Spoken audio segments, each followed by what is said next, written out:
Hello viewers, आज जो movie की एक्सप्लेन हम करने वाले हैं उसका नाम है कसूर, जो एक क्राइम थ्रिलर मूवी है।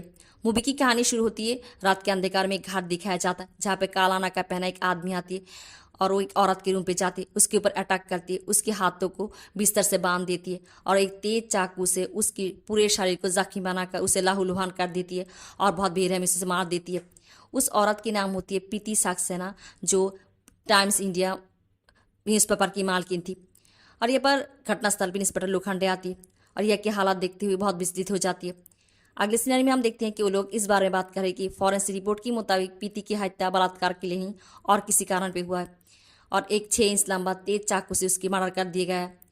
पीती के हस्बैंड शेखर सक्सेना जब घर आती, पीछे से उसे कोई बार करती है, वो बेहोश हो जाती है। अब वो अस्पताल में, बट उसकी घाव ज़्यादा गंभीर नहीं है।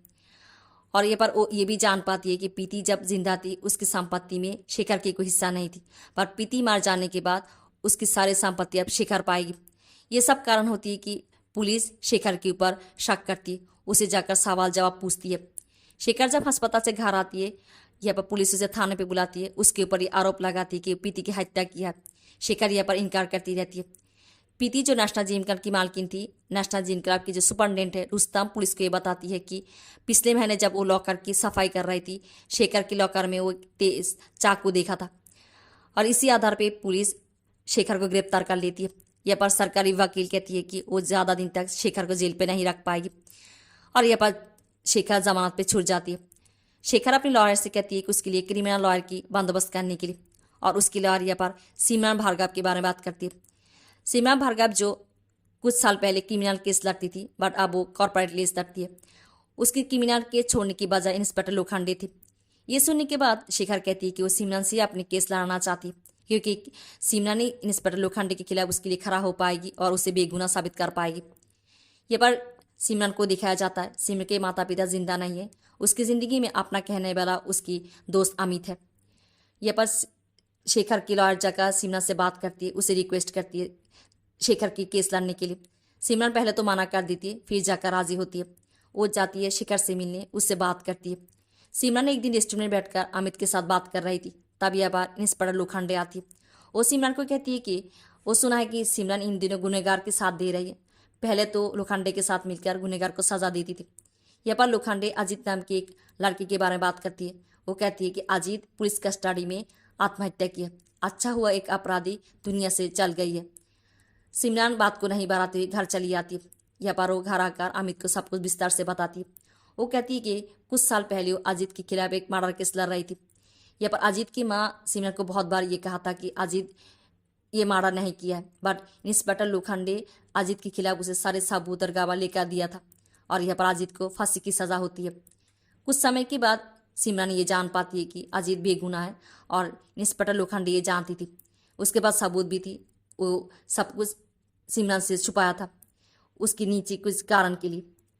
और इंस्पेक्टर लोखंडे को इस बारे में अफसोस भी नहीं है। वो कहती है कि अजीत एक अपराधी वो अपराध की जगत के साथ जड़ी हुई थी। उस घटना के बाद सिमरन फिर कभी क्रिमिनल केस नहीं लड़ा। अब वो शेखर की केस इसलिए लड़ना चाहती है, उसे लगता है कि शेखर बेगुनाह, उसे वो बचाना चाहती है। सिमरन और अमित जाकर शेखर से मिलती है। यह बात सिमरन शेखर के सामने कुछ शर्त रखती है। वो कहती है कि इस केस को तो लड़ेगी, बट उससे कुछ वो लोग छुपा नहीं पाएगी और केस के दौरान अगर उसे लगता है कि शेखर गुनहगार है, वो केस को छोड़ देगी और इस पूरे केस में उसकी मदद करेगी उसकी दोस्त अमित। अमित और सिमरन केस के ऊपर काम करना शुरू करती है। सिमरन जाकर फिर एक बार शेखर से मिलती है। शेखर उसे पीती के रूम पे ले आते जहाँ पर पीती की खून हुआ है और वो ये कहती है कि कैसे उस खूनी बहुत बेरहमी से पीती की हत्या किया है। ये कहते कहते यहाँ पर रो पड़ती है। सिमरन को बहुत बुरा लगती है। यहाँ पर शेखर सिमरन को अपनी निजी जिंदगी के बारे में कहती है। वो कहती है कि वो एक छोटे में पत्रकार था, एक पार्टी में पीती के साथ उसके दिखा हुआ था और उन दोनों में प्यार हो जाती है, दोनों शादी भी कर लेती है। बट प्रीति की पिता जो एक धनी पत्रकार थी और प्रीति टाइम्स इंडिया न्यूज़पेपर और नेशनल जिम क्लब की मालकिन भी थी। उन दोनों के बीच अमीरी और गरीबी की जो फासला था वो कभी वो मिटा नहीं पाया। उन दोनों के बीच मन की मील भी नहीं थी, फिर भी वो हस्बैंड वाइफ बनकर रहती थी। शेखर की बात सुनकर सिमरन को लगता है कि शेखर एक अच्छा इंसान है और वो शेखर को धीरे धीरे पसंद करना शुरू करती है। उधर अमित ये समझ पाती है कि सिमरन को शेखर के प्रति लगाव हो गया है और इस केस को बहुत पर्सनली ले लिया है। पर अमित को ये शक है कि शेखर गुनहगार भी हो सकती, बस सिमरन ये नहीं मानती। एक दिन अमित और सिमरन जब बैठकर काम कर रही थी, अमित उसे कहती है कि वो लोग उनकी एक दोस्त की पार्टी में जाएगी, पर सिमरन यहाँ पर कहती है कि एक केस को लेकर बहुत काम है। यहाँ पर अमित गुस्सा हो जाती है कि सिमरन इस केस लेने के बाद हमेशा काम काम को लेकर रहती, इस केस को बहुत पर्सनली ले लिया है। ऐसे दोनों के बीच बहस हो जाती है और अमित चली जाती है। सिमरन जाकर शेखर से मिलती है, केस के बारे में उनकी बातें होती रहती है। ऐसे ही दोनों एक साथ समय बिताती है और दोनों के बीच यहाँ पर प्यार हो जाती है, दोनों बहुत करीब चली आती है। उधर अमित कुछ समय के लिए शहर से बाहर जाती है। वो जब लौट आती है, सिमरन के पास आती है। वो आकर सिमरन के हाव भाव देखकर वो समझ जाती है कि सिमरन को शेखर से प्यार हो गया है। ये पर उसे दुख तो बहुत होती है क्योंकि वो मान ही मान सिमरन को पसंद भी करती थी।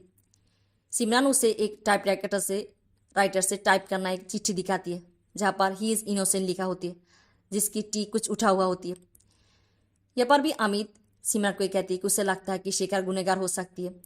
सिमरन मना कर देती है और अमित उसे ये भी कहती है कि शेखर उसे यूज़ कर रही है खुद को बेगुनाह साबित करने के लिए। सिमरन यहाँ पर गुस्सा हो जाती है। वो अमित से कहती है कि अगर अमित को इस केस को लेकर कोई दिक्कत है, ये केस छोड़कर वो चली जा सकती है, और यहाँ पर अमित चली जाती है।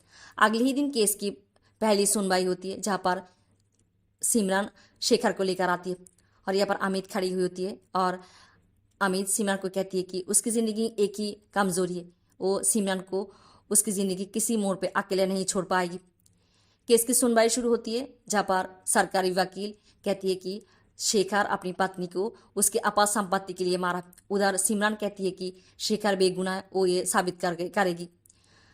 यह पर सरकारी वकील ले आती है पीती की एक सहेली शालिनी को। शालिनी के साथ पीती की दोस्ती हुआ था क्लब में, और शालिनी यहाँ पर शेखर के ऊपर आरोप लगाती है कि पीती उसे कहा था कि शेखर की एक्स्ट्रा मैरिज अफेयर है और उसे तलाक देना चाहती। शेखर उसे उसकी संपत्ति के लिए मारा है। उधर शेखर भी सिमरन को शालिनी के बारे में बताया था और यहाँ पर सिमरन शालिनी को क्रॉस एग्जामिनेशन शुरू करती। वो शालिनी को कहती है कि शालिनी शेखर को पसंद करती थी, उसे दिन में कई बार फ़ोन करती थी, जिसकी रिकॉर्ड भी उसके पास है। और वो ये कहती है कि उसके पास एक पोएम पत्र भी है जो शालिनी ने शेखर को लिखा था। और ये सारी बात पीती जान गया था और पीती शालिनी के साथ उसकी दोस्ती 6 महीने पहले तोड़ गया था। शालिनी अपने पर्सनल गुस्सा निकालने के लिए शेखर के ऊपर ये आरोप लगा रही है। अगले दिन सरकारी वकील ले आती है रीटा नाम की एक लड़की को। रीटा और शेखर दोस्त है, बट 1 साल पहले दोनों से प्यार करती थी। शेखर से ही रीटा को प्यार की अप्रोच आया था। रीटा कहती है कि जब रीटा शेखर से शादी की बात करती है, शेखर उसे कहती है कि वो पीती को तलाक नहीं दे पाएगी उसकी धन संपत्ति के लिए। ये कहते कहते रीटा रो पड़ती है। उधर सिमरन की दिल भी टूट जाती है। कटघरा में लिया होता है नेशनल जिम की स्विमिंग कोच जिमी पर्रा को। जिमी पर्रा के साथ पीती की शारीरिक संबंध थी, बट पीती को इस बारे में कोई गिल्ट नहीं थी क्योंकि वो जानती थी कि शेखर की एक्स्ट्रा मैरिज अफेयर था। वो पीती जिमी पर्रा को ये बताया था कि वो शेखर को तलाक तो देना चाहती है, बट शेखर उसकी जिम और उसके क्लब को बहुत अच्छी तरह से हैंडल कर रही है, इसलिए वो उसे तलाक नहीं दे रही है। उस दिन सिमरन रीटा और जिमी पर्रा से कोई सवाल जवाब नहीं पूछती। जब अदालत से जब वो बाहर आती है, शेखर से देखा करती है, वो रोती है कि शेखर उससे झूठ कहा है, उसे बात छुपाया है। यहाँ पर सिमरन की दिल की हालत बहुत ख़राब होती है जो अमित समझ पाती है। अमित एक दिन सिमरन के लिए जिमी पर्रा के बारे में बहुत खबर लेकर आती है और ये बात सिमरन ने कहती है कि वो केस को नहीं लड़ेगी। अमित उसे कहती है कि उसे एक वकील की तरह बिहेव करना चाहिए, वो केस को इस ऐसे 20 रास्ते पे नहीं छोड़ सकती। ये तो सभी को ये लगेगा कि शेखर गुनहगार है, और वो किस लिए शेखर की केस इसलिए नहीं लड़ना चाहती कि शेखर के साथ रीटा की प्यार थी। उसे प्रोफेशनल बिहेवियर करने के लिए कहती है और कहती है कि उसे उसकी फ़र्ज़ निभाने के लिए। अगले दिन हम देखते हैं कि सिमरन आती है कोर्ट पे। यहाँ पर वो कटघरा पे जिमी पर्रा को ले आती है। जिमी पर्रा को कहती है कि जिमी पर्रा कंट्री क्लब से नेशनल जिम क्लब इसलिए आया था कि कंट्री क्लब में एक औरत की छेड़छाड़ी की वजह से उसे नौकरी से निकाल दिया गया था। यह पर वो जिमी पर्रा को ये भी कहती है कि पीती के साथ उसकी जो सारी संबंध थे उसके बारे में ओपनली बात करना शुरू करती, और यह पर जिमी पर्रा को उस्काती रहती है।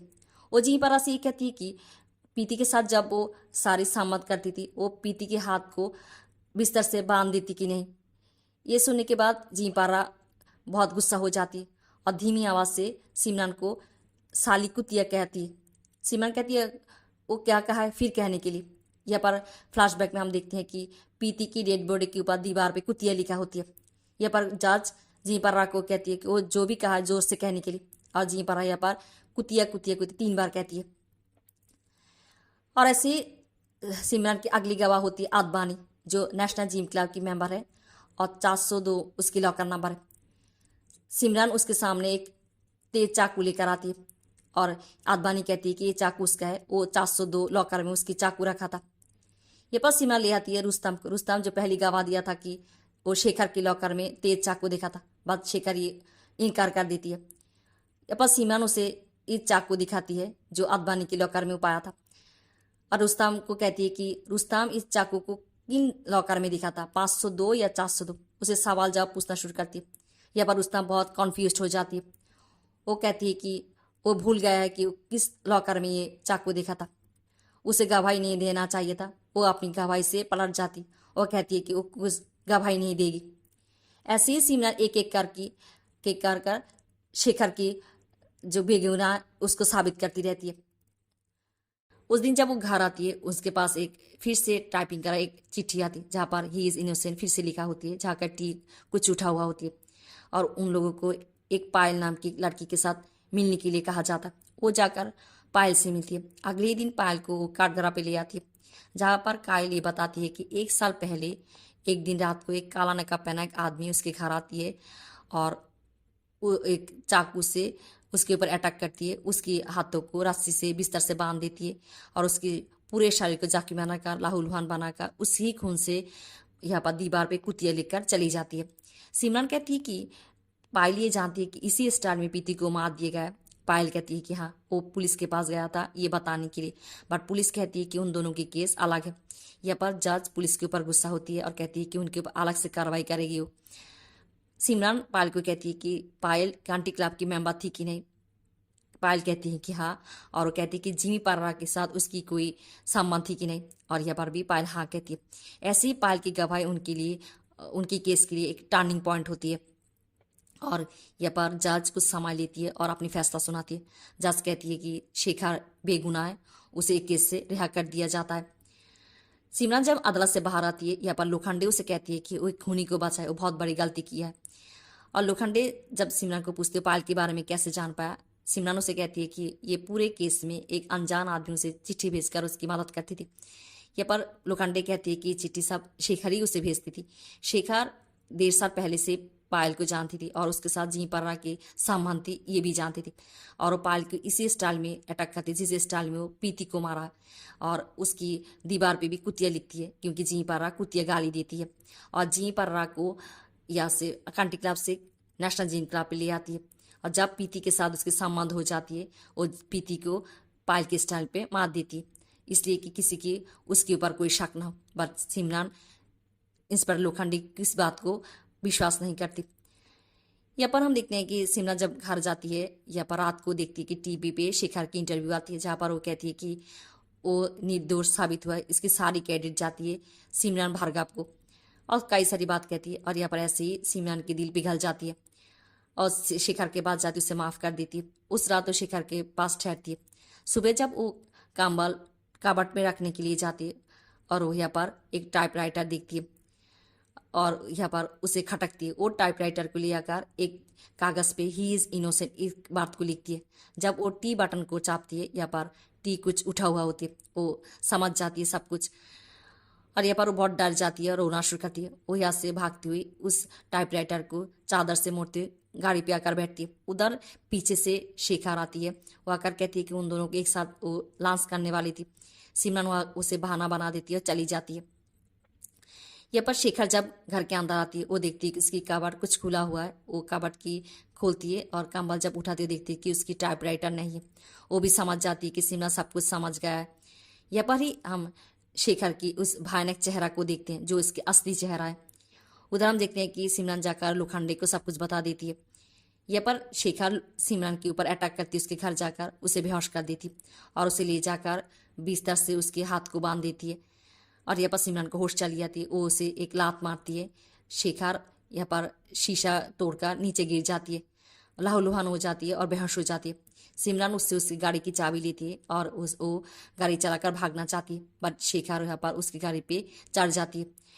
यहाँ पर वो सिमरन के साथ हाथापाई शुरू करती है, उसे मारना चाहती है।